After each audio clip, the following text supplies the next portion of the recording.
अगर आप किसी भी लड़की के विचार बिना उससे बात किए ही सुन सकते तो क्या होता।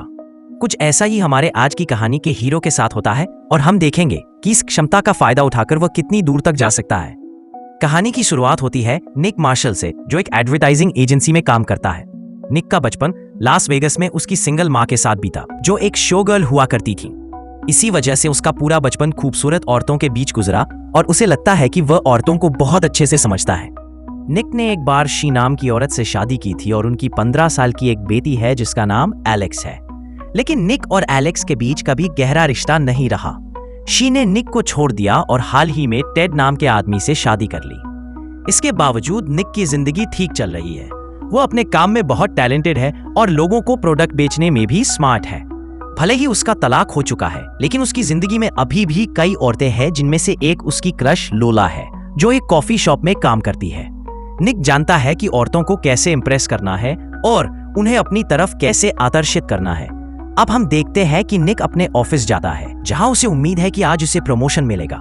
लेकिन उसका बॉस बताता है कि अब अमेरिका में औरतें ही सबसे बड़ी खरीदार बन चुकी हैं। इसलिए उसने तय किया है कि नए क्रिएटिव डायरेक्टर की कुर्सी एक औरत को दी जाएगी, जिसका नाम डार्सी है। वो बहुत होशियार है और बॉस का मानना है कि औरतें ही सही मायनों में समझ सकती है कि इस काम को कैसे करना है। यह सुनकर निक बहुत निराश हो जाता है। इसके बाद हम देखते हैं कि गीगी निक को अपने शादी रिसेप्शन में बुलाती है और बताती है कि वह अपने नए पति के साथ 2 हफ्तों के लिए हनीमून पर जा रही है। इस दौरान निक को अपनी बेटी एलेक्स का ध्यान रखना होगा। निक को यह भी पता चलता है कि एलेक्स का एक बॉयफ्रेंड है जिसका नाम कैमरन है। उसे ये बिल्कुल अच्छा नहीं लगता, लेकिन एलेक्स उसकी बातों की परवाह नहीं करती, क्योंकि निक उसकी जिंदगी में कभी मौजूद ही नहीं रहा। फिर हम डार्सी को देखते हैं। बॉस उसे सब कर्मचारियों से मिलवाता है। डार्सी स्पीच देती है कि सब मिलकर कंपनी को मार्केट में सबसे आगे ले जाएंगे। फिर वह हर कर्मचारी को एक बॉक्स देती है जिसमें लड़कियों द्वारा इस्तेमाल किए जाने वाले प्रोडक्ट्स होते हैं और कहती है कि कल तक इन्हें इस्तेमाल करके क्रिएटिव आइडिया लेकर आना होगा। बाद में निक घर लौटता है और नया आइडिया सोचने की कोशिश करता है, लेकिन कुछ सूझता नहीं। वह अपनी बेटी का बैग खोलता है और एक पॉप सॉन्ग चलाकर बॉक्स से प्रोडक्ट्स निकालकर इस्तेमाल करना शुरू करता है। जब वह ब्रा पहन रहा होता है, तभी एलेक्स अपने बॉयफ्रेंड के साथ घर आती है। अपने पिता को इस हालत में देखकर एलेक्स शर्मिंदा हो जाती है और अपने बॉयफ्रेंड को भगा देती है। निक समझाने की कोशिश करता है कि वह सब बस एक्सपेरिमेंट कर रहा था, लेकिन एलेक्स उस पर चिल्लाकर अपने कमरे में चली जाती है। इसके बाद निक फिर से आइडिया सोचने लगता है और हेयर ड्रायर उठाकर खेलने लगता है। अचानक उसका पैर फिसल जाता है और वह बाथ टब में गिर जाता है। हाथ में ड्रायर होने की वजह से उसे जोर का करंट लग जाता है और वह बेहोश हो जाता है। अगली सुबह उसकी मेड निक्की उसे उठाती है। कमरे में बिखरे औरतों के सामान देखकर वह हैरान होती है। निक कहता है कि ये सब एक्सपेरिमेंट था। तभी मेड मन ही मन सोचती है, आज मैं अपने बॉयफ्रेंड के साथ डेट पर जाऊंगी। निक ये सुन लेता है और उसे गुड लक कह देता है। मेड चौंक जाती है और कहती है, मैंने तो कुछ बोला ही नहीं। अब जैसे ही निक बाहर निकलता है, उसे हर औरत के दिमाग की बातें सुनाई देने लगती है। कोई अपने खराब कॉफी मशीन के बारे में सोच रही है तो कोई अपने बॉयफ्रेंड के बारे में। ऑफिस पहुंचने पर हालात और बिगड़ जाते हैं। उसे पता चलता है कि उसकी कोवर्कर्स उसे बेवकूफ समझती है। कोई सोचती है कि वह गे है तो कोई उसके लुक्स का मजाक उड़ाती है। धीरे धीरे निक समझ जाता है कि उसके पास सच में औरतों के दिमाग पढ़ने की शक्ति आ गई है। इसी दौरान उसे पता चलता है कि डैरेन नाम की एक लड़की आत्महत्या करने का सोच रही है। उसे यह भी पता चलता है कि उसकी सेक्रेटरी एनी अपने काम से नाखुश है और बदले के लिए कंपनी का फोन अपने बॉयफ्रेंड से बात करने में इस्तेमाल करती है। लगातार औरतों के विचार सुन सुनकर निक परेशान हो जाता है। वह सोचता है कि शायद डॉक्टर मदद कर सके, लेकिन तभी उसे मीटिंग रूम बुला लिया जाता है। वहां डार्सी होती है और निक अपनी शक्ति का इस्तेमाल करके उसे इम्प्रेस करता है। शाम को जब निक घर लौटता है तो पाता है कि एलेक्स अपने बॉयफ्रेंड के साथ रोमांटिक हो रही है। गुस्से में वह बॉयफ्रेंड को निकाल देता है। एलेक्स नाराज होकर चिल्लाती है और उसे जलील करती है।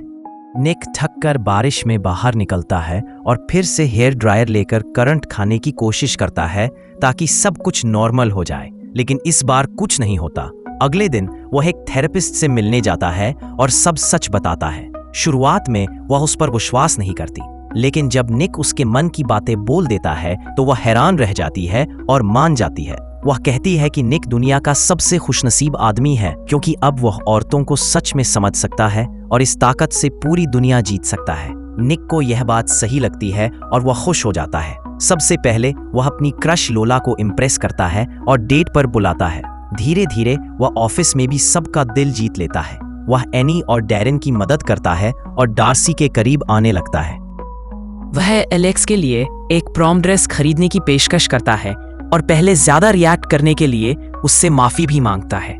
इसके बाद निक लोला के साथ डेट पर जाता है। अपनी शक्तियों का उपयोग करके वह डेट को उसके लिए खास और अविस्मरणीय बना देता है। बाद में जब वे लोला के घर जाकर अंतरंग होने लगते हैं तो निक पहले अजीब महसूस करता है और सही तरीके से कुछ नहीं कर पाता। लोला अपने मन में उसे कोसने लगती है कि वह ठीक से नहीं कर रहा, लेकिन जैसे ही निक ध्यान से उसकी सोच सुनता है और बिल्कुल वही करता है जो लोला चाहती है तो लोला बहुत खुश और गहराई से प्रभावित हो जाती है। इसके बाद हम देखते हैं कि निक औरतों के हाव भाव और बर्ताव पर अधिक ध्यान देने लगता है और उनसे बात करके सच में उनकी भावनाओं को समझने की कोशिश करता है। वह डार्सी के साथ भी ज्यादा समय बिताने लगता है और चोरी छिपे उसके आइडिया चुराकर उन्हें अपना बताता है, जबकि दिखावा करता है कि वह उसकी मदद कर रहा है। निक डार्सी को एक कहानी सुनाकर प्रभावित करता है और डार्सी के लगने लगता है कि दोनों में काफी समानताएं हैं, जिससे उसे निक पसंद आने लगता है। इसी बीच निक का अपनी बेटी के साथ रिश्ता भी सुधरने लगता है, खासकर जब वह उसकी मदद करता है प्रॉम डांस के लिए ड्रेस चुनने में। इस वजह से दोनों के बीच एक मजबूत बंधन बनने लगता है। डिनर के दौरान निक अपनी बेटी से खुलकर कहता है, मुझे लगता है तुम्हारा बॉयफ्रेंड बस तुम्हारा समय बर्बाद कर रहा है। अगर तुम तैयार नहीं हो और सही इंसान का इंतजार करना चाहती हो तो उसे अपने करीब मत आने दो। यह सुनकर एलेक्स नाराज हो जाती है और निक से कहती है कि वह इतना ओवर प्रोटेक्टिव पिता बनना बंद करे। वह उसका ड्रेस खरीदने के लिए धन्यवाद देती है और फिर वहां से चली जाती है। इसके बाद हम देखते हैं कि निक डार्सी के साथ समय बिताता है। डार्सी उसे अपने पूर्व पति के बारे में बताती है और इसी दौरान निक उसके अंदर की सोच भी सुन लेता है। इससे उसे पता चलता है कि डार्सी ने अपने अतीत में बहुत भावनात्मक दर्द झेला है। धीरे धीरे दोनों और करीब आ जाते हैं और एक दूसरे को चूमते भी हैं। लेकिन अब जैसे जैसे निक डार्सी के साथ अधिक समय बिताता है वो उससे प्यार करने लगता है और समझता है कि उसके विचार पढ़कर उसे धोखा देना गलत है। जब डार्सी चली जाती है तो निक देखता है कि बाहर से लोला उन्हें देख रही थी। लोला गुस्से में आ जाती है और निक से कहती है कि उसका दिल टूट गया है क्योंकि उस रात के बाद से निक ने उससे संपर्क भी नहीं किया। ये सुनकर निक बहुत अपराध बोध महसूस करता है और उसे और चोट पहुंचाने से बचने के लिए लोला से कहता है कि वो समलैंगिक है और अगर वो स्ट्रेट होता तो उससे शादी कर लेता। लोला इसे थोड़ा अजीब मानती है लेकिन विश्वास कर लेती है और वहां से चली जाती है। अब बड़ी प्रेजेंटेशन के दिन निक के पास डार्सी के आइडिया होते हैं, लेकिन अपराध बोध के कारण वो डार्सी से कहता है कि प्रेजेंटेशन वही दे। डार्सी मना कर देती है और कहती है ये आइडिया तुम्हारे हैं, इसलिए तुम्हें ही प्रेजेंट करना चाहिए। मीटिंग से ठीक पहले निक की मुलाकात डैरेन से होती है और उसे पता चलता है कि वो पिछले कुछ दिनों से आत्महत्या के बारे में सोच रही थी और इसका कारण वही था क्योंकि उसने उसे 2 साल से एक ही जॉब पोजीशन पर अटका रखा था। इन सब के बावजूद निक बोर्ड मेंबर्स को अपने प्रेजेंटेशन से प्रभावित करता है और कंपनी के लिए प्रतियोगिता जीत लेता है। उसे पूरा श्रेय मिलता है, लेकिन अंदर ही अंदर वह डार्सी को धोखा देने पर बहुत बुरा महसूस करता है। इसलिए वह उसे माफी का पत्र लिखने लगता है। लेकिन इससे पहले कि वह उसे दे सके, डार्सी आ जाती है और उसे अपना नया खरीदा हुआ घर दिखाने ले जाती है। इन पलों में दोनों और करीब आ जाते हैं और कुछ खूबसूरत समय साथ बिताते हैं। अगले दिन निक अपने बॉस से मिलता है और पता चलता है कि उसे क्रिएटिव डायरेक्टर के पद पर प्रमोशन मिल गया है। लेकिन प्रमोशन के साथ ही निक को यह भी पता चलता है कि उसके बॉस ने डार्सी को नौकरी से निकाल दिया है, यह सोचकर कि उसने मीटिंग में कुछ योगदान नहीं दिया। यह सुनकर निक को और भी बुरा लगता है। वह तुरंत अपने बॉस को बताता है कि पूरी प्रेजेंटेशन का आइडिया डार्सी का था और उससे रिक्वेस्ट करता है कि डार्सी को वापस नौकरी पर रखा जाए। फिर जैसे ही निक डार्सी को ढूंढने निकलता है, उसे पता चलता है कि डैरेन जो कभी आत्महत्या करने की सोच रही थी, आज ऑफिस नहीं आई है। यह सुनकर वह परेशान हो जाता है और उसके घर की ओर दौड़ पड़ता है। रास्ते में बारिश के कारण एक बिजली का खंभा फट जाता है और बिजली की एक तेज किरण सीधे निक पर गिरती है। लेकिन हैरानी की बात है कि उसे कुछ नहीं होता। डैरेन के घर पहुंचकर उसे एक सुसाइड लेटर मिलता है, लेकिन जल्द ही वह देखता है कि डैरेन अभी जिंदा है। अपनी गलती सुधारने के लिए वह डैरेन से कहता है कि उसे प्रमोट कर रहा है, जिससे डैरेन बहुत खुश हो जाती है। लेकिन डैरेन से बात करते करते अचानक निक को एहसास होता है कि अब वह उसके विचार नहीं सुन पा रहा है। इसके बाद वह डार्सी के घर जाता है, लेकिन उसका दरवाजा बंद होता है। उसे लगता है कि वह घर पर नहीं है, इसलिए वह घर के बाहर से उसके लिए एक वॉइस मैसेज छोड़ देता है। फिर हम देखते हैं कि निक को शी का फोन आता है, जो उसे बताती है कि उसे एलेक्स कहीं नहीं मिल रही है।